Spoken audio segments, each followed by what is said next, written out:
เงินตะไคร้บักทั่วผักหอม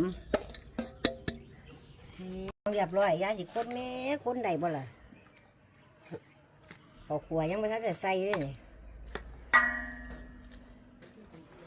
ใส่ข้าวคั่วก่อนใส่คลุกๆเลยใส่ลุงชูน้ำ